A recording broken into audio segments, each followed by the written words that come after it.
Hello, I'm Peter Thomson. You may know me as one of the authors of a book called Future Work, which I wrote 10 years ago now with Alison Maitland.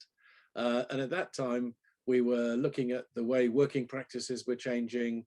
I'd been heading up the Future Work Forum at Henley Business School and doing consultancy with organizations implementing flexible new ways of working through Wise Work, my consultancy. And it's amazing what's happened in the last 10 years. In some ways, the world has stood still and we haven't done much dramatic change in the way people work. On the other hand, flexible working has become something that's much more commonplace.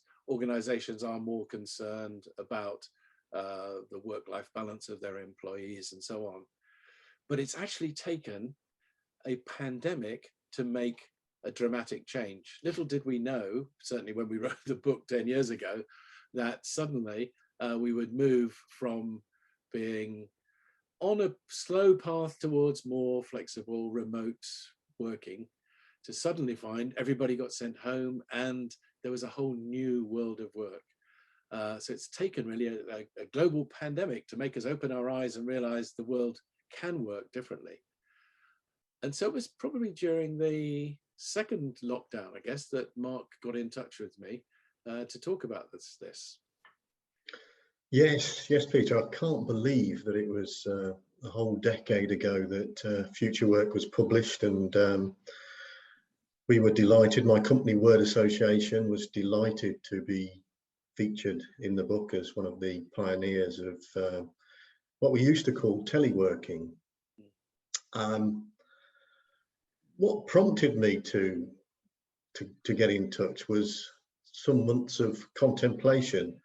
I turned 60 in June of last year, and was surveying the wreckage of a year's plans of travel, all thwarted by COVID-19. And I started to think about life, work, everything really.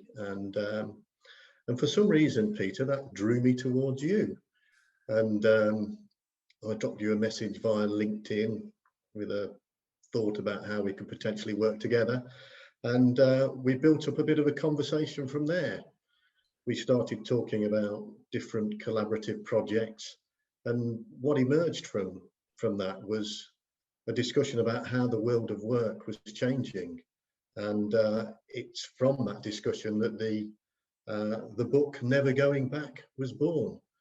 It was clear to us from our discussions that something really profound was going on. Unlike everything else to do with COVID-19, this had the potential to be a good thing once the pandemic was over. So we talked some more via Zoom, of course, in this way that we're talking now. And the both of us became inspired. Yes, I mean, what interested me, I suppose, was the whole business of how once the pandemic had hit, how organizations had to rapidly change and adapt to a kind of whole new world. What does this mean for managers? How do you manage through this incredible change? How did it impact people, their lives? How were people just going to survive through lockdown, never mind manage to change the way they work and thrive? And I guess that started to influence the chapters we ended up in the book. You know, we could look at what was happening with the workplace. You know, does work is something you do, it's no longer a place you go to. How could managers manage people when they weren't in the workplace with them? How would they cope with leading virtual teams? How are they going to adapt to the technology, Zoom and so on? How would they actually stop being micromanagers and watching people and become true leaders and set a purpose for people? And then just looking at how the technology was able to change. I mean, thank goodness, in a way that COVID came when it did and not 5 or 10 years earlier, when we didn't have broadband and mobile technologies and so on. And it would have been much more of a struggle for almost half the working population to end up working from home for at least part of the time. And then looking more how this would impact our health, how people are getting stressed up, obviously, with being stuck in at home. On the other hand, people finding that they could get out for a walk during the day, go walk the dog, spend time with the family, be more relaxed because they weren't having to travel so much and commute and things like that. And so, you know, mental health is again one of the chapters we look at. How is this helping well-being, and you know, what places the people are choosing to work.